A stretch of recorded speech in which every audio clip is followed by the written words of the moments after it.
আসসালামু আলাইকুম। আজ সোমবার 19শে জানুয়ারি 2026, 6 মাঘ 1432, 30শে রজব 1447।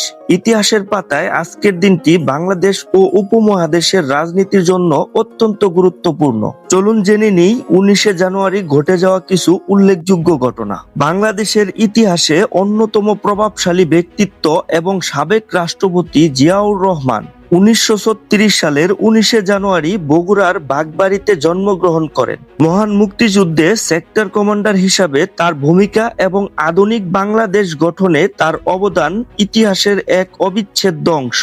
উপমহাদেশের ইতিহাসে 19শে জানুয়ারি একটি বিশেষ দিন। 1966 সালের আজকের এই দিনে ইন্দিরা গান্ধী ভারতের প্রথম নারী প্রধানমন্ত্রী হিসেবে দায়িত্ব গ্রহণ করেন।